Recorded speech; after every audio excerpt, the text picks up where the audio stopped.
Sambil menunggu yang lain, kita mulai ya teman-teman. Assalamualaikum warahmatullahi wabarakatuh. Waalaikumsalam warahmatullahi wabarakatuh. Waalaikumsalam warahmatullahi wabarakatuh.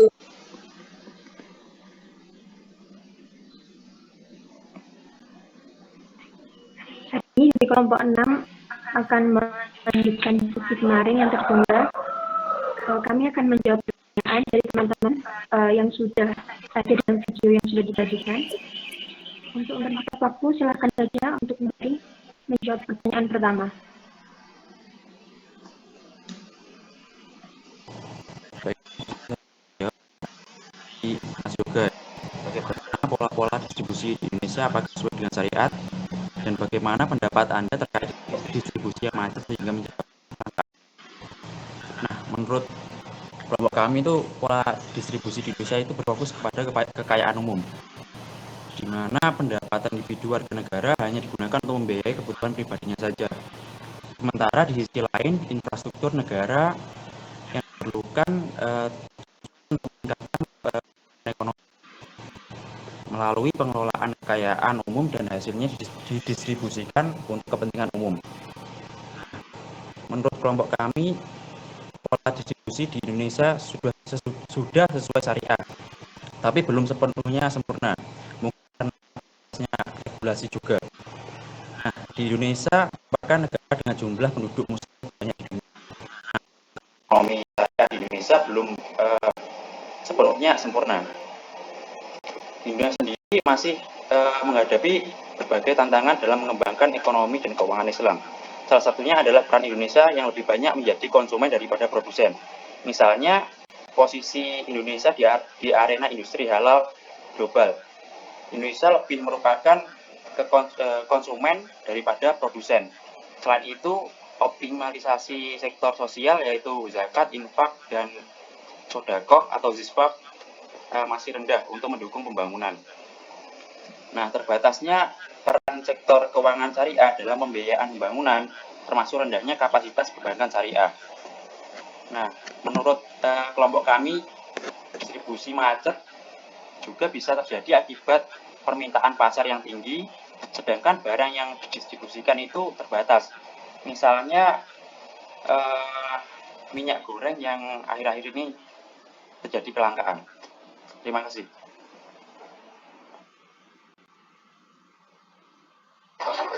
Baik, itu tadi jawaban dari materi. Untuk teman-teman yang ingin menambah atau menyanggah, silahkan.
Baik, kalau tidak ada yang menambah, karena Mas Yoga belum gabung, jadi kita lanjut ke pertanyaan kedua.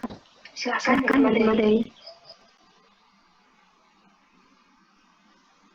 Saya akan menjawab pertanyaan dari saudari Agustina. Dalam Islam, tidak mengizinkan tumbuhnya harta kekayaan yang melampaui batas-batas yang wajar. Pertanyaannya, bagaimana Islam mengatur pemerataan atau distribusi pendapatan dalam sistem ekonomi supaya tidak melampaui batas wajar? Dalam Islam, memberikan batas-batas tertentu dalam pendistribusian pendapatan atau harta kekayaan supaya tidak melampaui batas wajar. Al-Quran telah menetapkan langkah-langkah tertentu untuk mencapai pemerataan pembagian kekayaan dalam masyarakat secara objektif. Hal ini dijelaskan dalam surat Al-Hasyr ayat 7 bahwa Islam mengatur distribusi harta kekayaan termasuk pendapatan kepada semua masyarakat, tidak hanya golongan orang kaya saja. Untuk mencapai pemerataan pendapatan kepada masyarakat secara objektif, Islam menekankan perlunya membagi kekayaan kepada masyarakat melalui kewajiban membayar zakat, mengeluarkan infak, serta adanya hukum waris dan wasiat serta hibah. Aturan ini diberlakukan agar tidak terjadi konsentrasi harta pada sebagian kecil golongan saja. Hal ini berarti pula agar tidak terjadi monopoli dan mendukung distribusi kekayaan serta memberikan latihan moral tentang pembelanjaan harta secara benar. Distribusi pendapatan dalam dunia perdagangan juga disyariatkan dalam bentuk akad kerjasama, misalnya dalam bentuk mudharabah yang merupakan bentuk distribusi kekayaan dengan sesama muslim dalam bentuk investasi yang berorientasi profit sharing.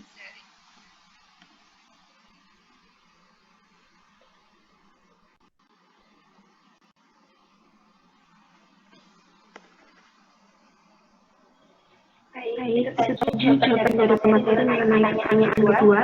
Teman-teman yang ingin menambah atau menyambah, silahkan.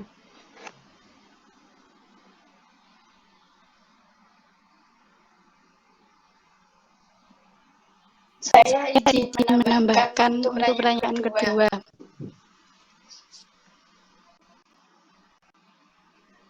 Saya sependapat Mas Ari ini 84. Saya sependapat dengan pemateri bahwa Islam itu mengatur pemerataan distribusi pendapatan bisa dilakukan dengan yang pertama distribusi pendapatan melalui pola kemitraan usaha. Di sini dari aspek pendistribusian harta itu dapat dilihat dari skema yang terjadi di mana terjadi bentuk kerjasama antara yang mempunyai kelebihan harta dengan mitra kerja yang memiliki skill.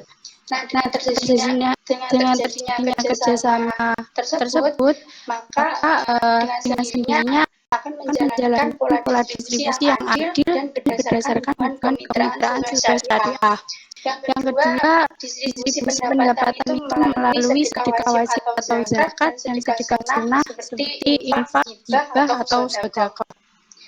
Kemudian yang ketiga, distribusi pendapatan itu melalui sistem pewarisan dan wasiat. Hukum waris di sini mempunyai pengaruh yang cukup baik dalam pengembangan sirkulasi harta di kalangan masyarakat banyak. Terima kasih. Ya, terima kasih atas sambalnya. Untuk teman-teman lain, silahkan. Mungkin ada yang menambah lagi atau menyanggah. Saya izin menambahkan. Saya Syahnaz Milenia, NIM 061. Saya sependapat dengan pemateri bahwa menurut perspektif Islam, konsep distribusi memiliki maksud yang luas, yaitu peningkatan dan pembagian bagi hasil kekayaan agar sirkulasi kekayaan dapat ditingkatkan sehingga kekayaan yang ada dapat melimpah dan merata dan tidak hanya beredar di antara golongan tertentu saja.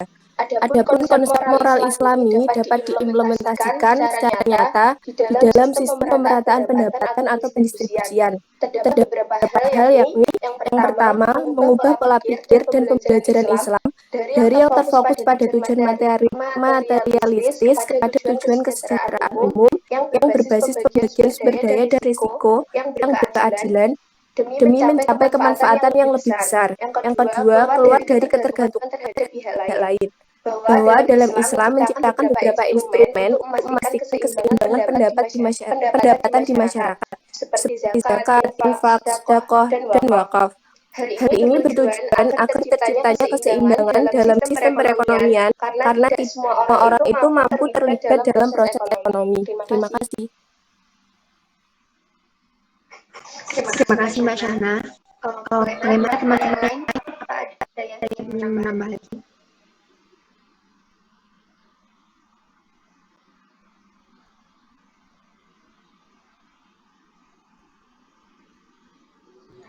Kalau tidak ada, bagaimana dari Mbak Agustina selaku penanya? Apa sudah bisa diterima jawabannya?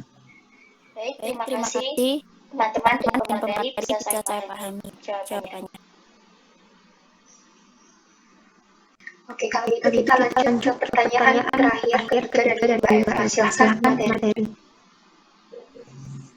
Saya akan menjawab pertanyaan dari saudari Eva Apriani. Menurut kelompok Anda, adakah hubungan antara keadilan dalam distribusi dengan kemakmuran suatu negara?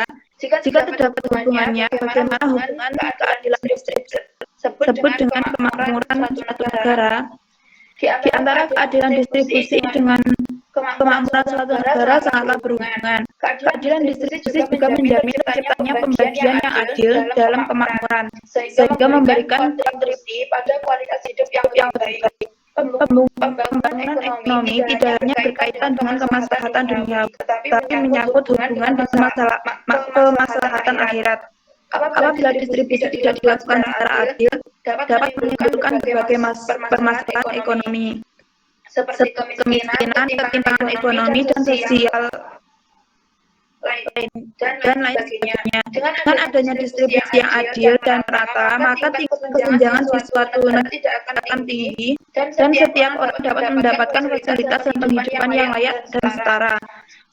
Karena pendistribusian yang adil akan dapat menciptakan perubahan dan memberikan suatu negara seperti peningkatan pertumbuhan ekonomi, pengentasan kemiskinan, pengurangan pengangguran, dan masih banyak lagi dampak positif yang diperoleh dari keadilan distribusi.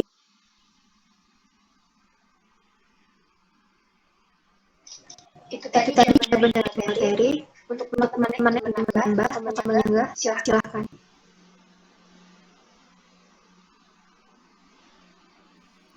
Saya menambah dari pertanyaan pertama ya. Ya, Mbak, silahkan.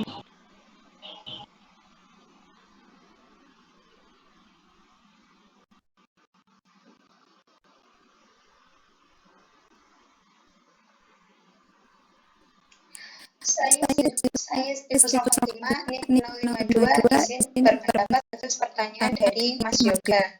Bagaimana pelaporan distribusi di Indonesia? Apakah sesuai dengan syariat? Dan bagaimana pendapat Anda terkait distribusi yang macet sehingga menyebabkan kelangkaan barang? Jawaban saya yaitu sistem distribusi ekonomi di Indonesia masih didominasi dengan sistem ekonomi kapitalis atau sistem ekonomi pasar, di mana masih banyaknya ketidakmerataan distribusi barang atau jasa, ketimpangan sosial, timbul ketidakselarasan, maksimalisasi profit, materialistis, krisis moral, dan mengesampingkan kesejahteraan.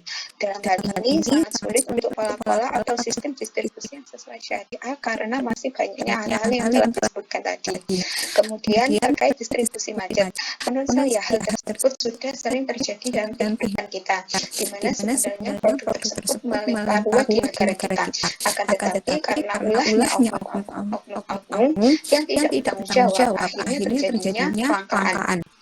Contoh pada waktu itu adalah produk minyak goreng dan gula pasir. Padahal kalau kita telah bahan baku kelapa sawit dan tebu itu di Indonesia sangat melimpah ruah atau punya. Dengan kata lain, bahan baku tersebut hanya dikarenakan oknum yang tidak bertanggung jawab, akhirnya terjadilah distribusi yang macet. Hal tersebut harusnya dilacak atau dicari di bagian pabrik produksinya, bahan baku kelapa sawit atau tebunya, dan lain sebagainya yang menyebabkan hal tersebut terjadi. Terima kasih. Terima kasih untuk atas pertanyaannya. Bagaimana dari teman-teman yang lain? Mungkin ada yang ingin menambah lagi? Saya mau menambahkan dari pertanyaan yang mungkin. Saya berpikir dengan 359 menambahkan secara konvensional distribusi diartikan sebagai proses penyimpanan dan penyaluran produk pada pelanggan. Meskipun dalam konvensional pemahaman arti distribusi masih dan cenderung mengarah pada perilaku ekonomi yang bersifat individu. Namun dapat dipahami bahwa dalam distribusi terdapat suatu proses pendapatan dan pengeluaran. Dalam perspektif Islam, konsep distribusi memiliki maksud yang lebih luas, yaitu peningkatan dan pembagian bagi hasil kekayaan agar sirkulasi kekayaan dapat ditingkatkan, sehingga kekayaan yang ada dapat melimpah dengan merata dan tidak hanya beredar antara golongan tertentu.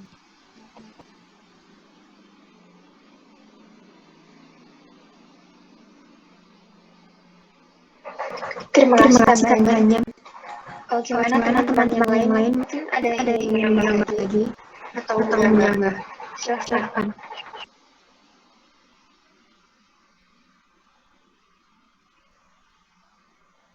Saya izin menambah pertanyaan kedua ya, Mbak.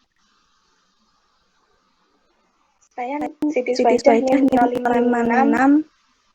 Saya sependapat dengan pemateri bahwa Islam itu mengatur distribusi harta kekayaan termasuk pendapatan kepada semua masyarakat dan tidak menjadi komoditas di antara golongan orang kaya saja yang sudah dijelaskan dalam Al-Quran.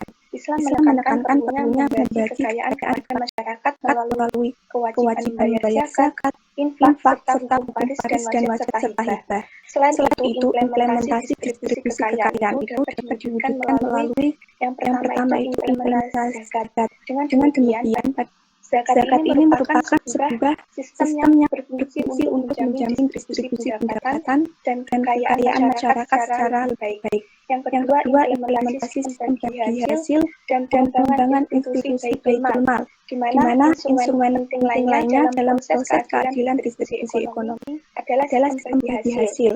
Sistem ini dapat membangun pola kerjasama dan persaudaraan antara pemilik modal dan pihak yang memiliki skill sehingga terdapat transfer kekayaan dan distribusi pendapatan. Yang ketiga yaitu kerjasama dalam struktur pasar bebas. Selama kekuatan penawaran dan permintaan berjalan secara alamiah, maka harta ditentukan berdasarkan mekanisme pasar sehingga tidak diperkenankan intervensi dari pihak manapun termasuk pemerintah. Terima kasih. Terima kasih Mbak Tia. Untuk teman-teman yang lain mungkin masih ada yang ingin menambah, silahkan.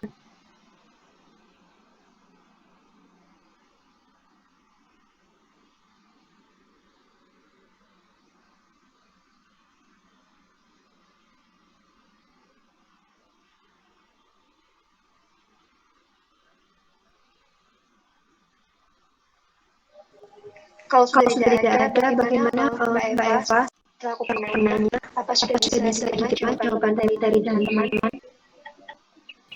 Alhamdulillah, insya Allah dapat diterima dan dipahami. Terima kasih kepada pemateri dan teman-teman yang sudah berpendapat.